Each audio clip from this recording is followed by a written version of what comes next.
Strickland. Financial Reporting Bill, second reading. Mr. Speaker. The Honourable Craig Foss. Thank you, Mr. Speaker. Mr. Speaker, I move that the Financial Reporting Bill now be read for a second time. The overall objective of the bill is to make financial reporting in all primary legislation consistent with the accountability and transparency goals associated with general-purpose financial reporting. It makes three major changes. First, it removes the requirements for small and medium companies to prepare general-purpose financial reports. This change will reduce compliance costs for many companies with revenue between $2 and $30 million per annum.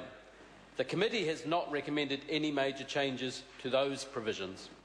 Second, it will empower the External Reporting Board, or XRB, to make accounting standards for registered charities. Registered charities are already required to file financial statements, but there is no consistency due to the lack of standards. Having standards will benefit registered charities because it will remove uncertainty about what is expected.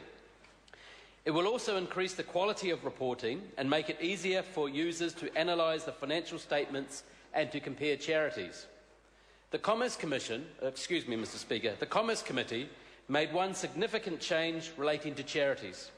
It has changed the definition of specified not-for-profit reporting entity by increasing the threshold from $40,000 annual operating expenditure to $125,000. The main impact will be to reduce the percentage of registered charities that must report on an accrual basis from 45% to 25%. It will mean that an extra 5,000 charities will benefit because they will be able to meet their reporting obligations by using the XRB's proposed cash reporting standard. In total, about 18,500 of the 25,000 odd registered charities will be able to report on a cash basis. I agree with this change. The third major reform implemented by the bill is to generally tidy up the financial reporting across the statute base. Many different approaches have been taken to financial reporting over the decades, and there are numerous inconsistencies. The Financial Reporting Bill amends more than 80 other acts. Taken as a whole, these amendments to other acts represent a significant improvement to financial reporting settings in ways that are fully consistent with the accountability and transparency goals of general-purpose financial reporting. For example, there are many different financial reporting deadlines in legislation at present. The bill, as introduced, proposed these deadlines be standardised at 3 months after balance date for preparation, plus 20 working days for filing what is required. Several submitters stated that these deadlines would be impractical for some classes of reporting entity.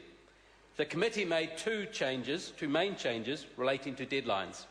First, for reporting entities to have filing obligations, the intermediate deadline for preparation serves no purpose and has been removed.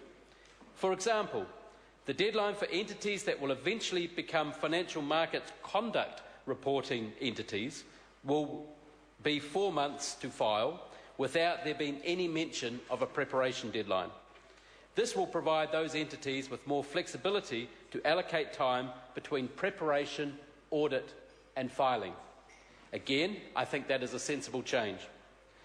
The other main deadline-related change is to require other classes of reporting entity to discharge all their reporting obligations within 5 months of balance date.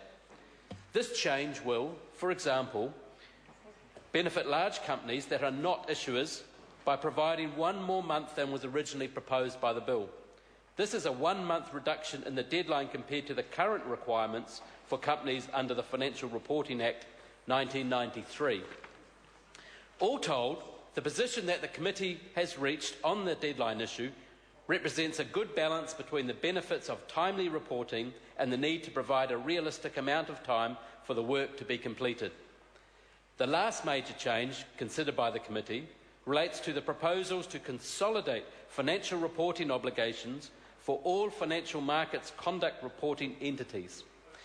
These changes were not included in the Financial Reporting Bill because the Financial Markets Conduct Bill has not yet been enacted.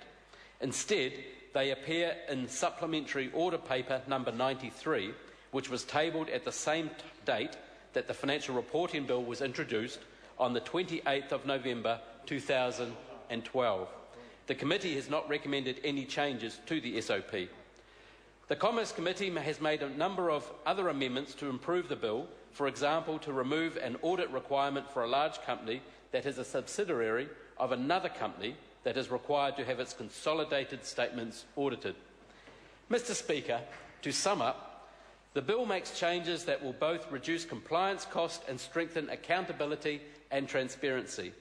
There are some very important and useful improvements, although I note that there are no fundamental changes to the bill. I would like to conclude by thanking the members of the Commerce Select Committee for their work in considering the bill and the related SOP, and to acknowledge the contributions of those who provided submissions on the bill. Mr. Speaker, I commend this bill to the House. The question is that the motion be agreed to. The Honourable David Parker. Thank you, Mr. Speaker. The Labour Party